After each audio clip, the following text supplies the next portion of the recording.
Écoutez, Sichot Chelek Yud Zayin, première sikha sur Acharé.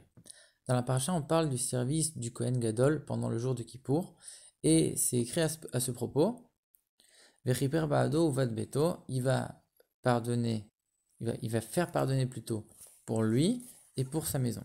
Et les Chachamim, ils ont expliqué c'est quoi sa maison, c'est sa femme. Et de là, on apprend une loi très importante qui dit que un Kohen Gadol, pour effectuer le service de Yom Kippour dans le temple, il doit absolument être marié.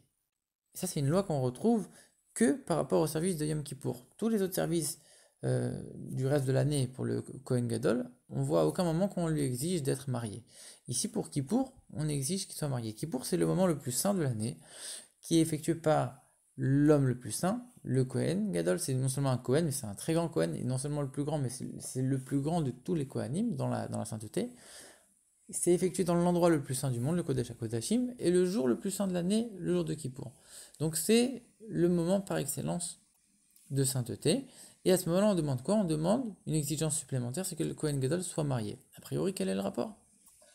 En vérité, on sait très bien que le Kohen Gadol, 7 jours avant le jour de Kippour, il devait se préparer en se séparant complètement de sa femme pour commencer son étape de purification, de sanctification. Donc a priori, si on voit qu'il se sépare de sa femme 7 jours avant, pour ce jour si grand, en quoi il y a un lien entre être marié et le jour de Kippour?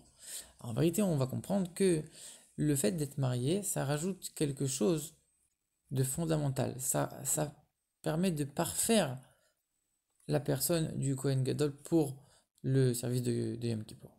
Alors en vérité, ce concept-là, on peut le voir de deux manières. Soit on peut dire, cette loi, elle a été faite par rapport à la sainteté du jour de Kippour. C'est-à-dire quand c'est un jour très saint, il doit être effectué par un très grand Kohen, le plus grand de tous les Kohanim. Et en plus de ça, on va rajouter un autre critère, c'est qu'il doit être marié. Ou alors on va dire non, en vérité, c'est une halakha qui se base sur la personne même du Kohen, que le Kohen, il doit être le plus parfait possible, et donc on va exiger de lui qu'il soit marié. Alors a priori, en vérité, on a l'impression que c'est la même chose, puisque au final, le résultat c'est le même. Rabbi dit non, il y a quand même une conséquence de ces deux points de vue-là. Parce qu'en vérité, le jour de Kippour, dans le temple, il y avait un certain nombre de services qui étaient effectués, mais il y avait un certain nombre de choses qui étaient effectuées aussi tous les autres jours de l'année. Les sacrifices quotidiens, l'encens, le fait de préparer les bougies pour la menorah, etc. Mais on voit que même les choses qui étaient faites tous les jours, le jour de Kippour, ça prenait une sainteté particulière. Alors maintenant, on peut voir les choses de deux manières. Soit on va dire, si, comme on l'a vu la première manière, c'est le jour qui est important, le jour de Kippour qui est important, alors tous les services qui ne sont pas spécifiques au jour de Kippour, ils n'ont pas besoin d'être forcément effectués par le Kohen Gadol qui est marié. Par contre, tous les services qui sont spécifiques au jour de Kippour, ça, il faut absolument que le Kohen Gadol soit marié. Et si on voit les choses comme la deuxième vision, la deuxième manière de voir les choses, la deuxième approche, que c'est le Kohen qui doit être parfait, alors le Kohen il doit être parfait, peu importe ce qu'il fait, qu'il fasse quelque chose qui est spécifique ou pas à Yom Kippour. Et c'est cet avis qui est retenu notamment par le Rambam. Alors en vérité, pour comprendre tout ça, il faut déjà comprendre pourquoi la Torah ne dit pas clairement, il va faire pardonner pour lui et pour sa femme. Pourquoi la Torah elle dit et sa maison? Et les Chachamim, ils ont besoin de venir nous dire c'est sa femme. Ben alors la Torah elle aurait dû dire sa femme tout de suite. En vérité, on apprend de là que par le fait que la Torah nous dise sa maison, elle veut pas uniquement nous dire c'est sa femme, mais nous parler d'une qualité, d'un caractère particulier qui se trouve dans la femme. Et ce caractère, il est exprimé par le mot maison. Et ça, on va le comprendre quand on va comprendre dans la Gemara de Shabbat, qui est écrit que Rabbi aussi, il disait comme ça. Je n'ai jamais appelé ma femme, et mon taureau, mais j'ai toujours appelé ma femme ma maison, et mon taureau mon champ. Et Rachid explique ma femme, ma maison, parce que ma femme, c'est celle qui tient la maison, c'est le pilier de la maison. Et mon taureau, je l'ai appelé mon champ, parce que c'est lui qui fait tenir tout mon champ. Alors, en vérité, on explique que Rabbi aussi, il voyait le monde d'une manière complètement différente. Dans chaque chose, il voyait l'essentiel de cette chose-là. Et donc, quand il voyait sa femme, quand il parlait de sa femme, il disait ma maison. Pourquoi? Parce qu'en vérité, le mariage en tant que tel, c'est pas un but en soi. Le mariage, il nous permet de fonder une maison juive, de fonder un foyer juif, avec des enfants qui soient éduqués selon la Torah et les mitzvot. Donc le mariage, il a pour but de fonder une maison avec des enfants. Mais le mariage en tant que tel, s'il n'y a pas d'enfant derrière, alors c'est pas tellement un but en soi. Et c'est pour ça, par ailleurs, entre autres, que on ne dit pas de bracha sur le mariage lui-même. Parce que c'est qu'une introduction à fonder cette maison juive. Le Rabbi dit, il y a d'autres tzadikim, d'autres Tanaïm qui n'étaient pas comme ça. Eux, ils appelaient leur femme ma femme, parce que c'est vrai que avant qu'on ait des enfants, il y a une période où on doit s'occuper de sa femme, comme la Torah le dit, on doit s'occuper, la réjouir, etc. Et même après qu'on ait des enfants, les jours de fête, etc., il y a toujours des moments particuliers où on doit s'occuper de réjouir sa femme, etc. Mais Rabbi aussi, lui, il faisait attention à toujours rappeler que l'essentiel, c'est de fonder une maison juive.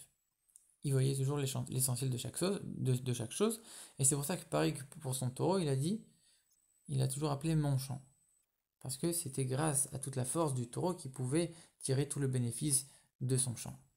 Maintenant, on comprend pourquoi le Kohen Gadol, quand il faisait son service de Yom Kippour, il devait absolument être marié, et que la Torah, elle dit sa maison au lieu de dire sa femme. En vérité, ici, on est en train de dire que le Kohen Gadol, il va s'élever à un niveau extraordinaire. Comme c'est écrit, tout celui qui n'a pas de maison n'est pas un homme. Par le fait que le Kohen Gadol va avoir une femme, donc va avoir une maison, et on dit le mot maison, ça lui permet de s'élever au statut de homme, c'est-à-dire un être humain extraordinaire. En vérité, donc le fait d'être marié lui permettait d'atteindre un certain degré de sainteté supplémentaire. Et c'est ce qu'on a dit tout à l'heure, on fait attention à ce que le Kohen soit parfait, et pas seulement que le jour de Kippour il est parfait, donc on fait tout en conséquence, mais qu'on fait attention à ce que le Kohen soit complètement parfait.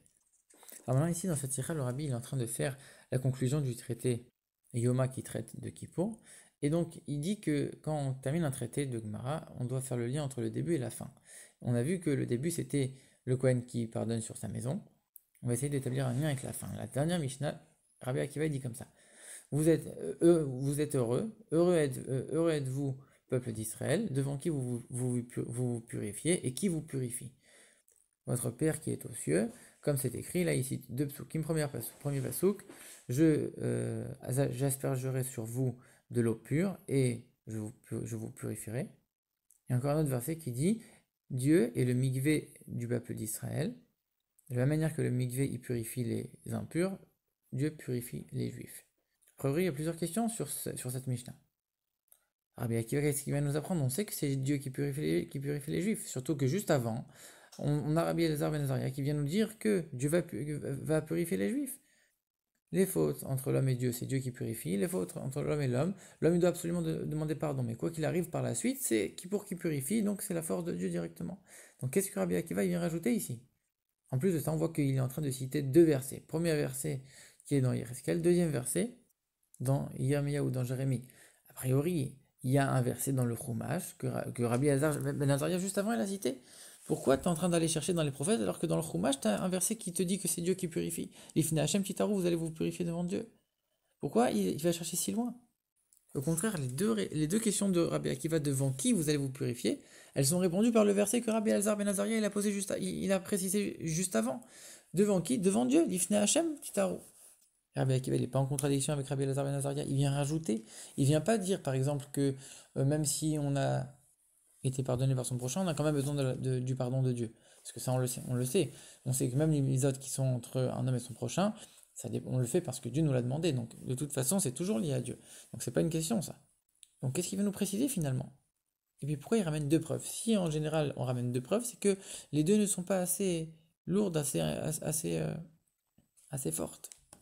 En vérité, l'explication elle est la suivante. De la même manière qu'au début de la Masechet, comme on l'a vu depuis le début de la Sikha, qu'on cherche à montrer la perfection du Kohen Gadol lui-même, et pas la perfection du jour de Kippour, mais la perfection de la personne même du Kohen, ici pareil. Dans les paroles de Rabbi Elazar ben Azaria qui sont juste avant, on parle de la grandeur du jour de Kippour, c'est Kippour qui va pardonner, etc. Ici, Rabbi Akiva, il veut montrer la grandeur du peuple juif, que c'est par la sainteté du peuple juif lui-même qui va mériter d'être pardonné. Heureux êtes-vous, peuple d'Israël, c'est vous qui êtes heureux par le fait même d'être, rien que vous êtes le peuple juif, rien que par ce mérite, vous allez pouvoir être purifié. Et c'est pour ça qu'il ramène un premier verset qui parle même pas de Kippour, il parle de l'époque de Mashiach. Et que même les juifs qui font pas de tchouva seront toujours pardonnés par le simple fait qu'ils sont juifs. Et donc la purification ne vient pas du fait que c'est Kippour, que c'est le Saint des Saints, que c'est le Kohen Gadol, non. La purification vient du fait que c'est le peuple juif, c'est tout. Mais pourquoi Rabbi Akiva ramène un deuxième verset? Parce que ce verset, il parle de l'époque de Mashiach. Donc on pourrait dire, ça c'est valable, mais pour une période favorable. Et il vient ramener un autre verset qui ne parle pas du tout de période particulière. On est en train de dire, Dieu c'est le migvé du peuple juif, point. Et là, on pourrait dire que c'est comme ça tout le temps, même à notre époque. Alors dans ce cas-là, on aurait pu se poser la question pourquoi il ne ramène pas uniquement le deuxième verset. À ce moment-là, on ne parle pas de temps comme pour dire que c'est tout le temps comme ça. En vérité, le rabbi dit non, parce qu'il y a plusieurs différences. Dans le premier verset, on dit que Dieu il va asperger, et après on dit que on va aller dans le mikvé. Alors il y a plusieurs différences. Asperger, c'est fait par quelqu'un d'autre, on ne peut pas le faire tout seul. C'est quelqu'un de pur qui doit asperger celui qui est impur. Et le mikvé, par contre, on peut s'y tremper tout seul, et encore plus que ça, le mikvé ne sert pas pour celui qui est impur de la plus grave des impuretés qui est l'impureté du mort, mais pour ça, il faut absolument être aspergé par les eaux pures de la vache rousse. Spirituellement, ça représente quoi? Ça représente le fait que même quand on est dans un niveau où on est descendu tellement bas dans l'impureté qu'on ne peut même plus se purifier nous-mêmes, on a besoin que ce soit quelqu'un d'autre qui vienne nous asperger. Même à ce moment-là, Dieu il vient, il nous prend en disant peu importe qui tu es, peu importe ce que tu as fait, tu es un juif, je te prends et c'est tout.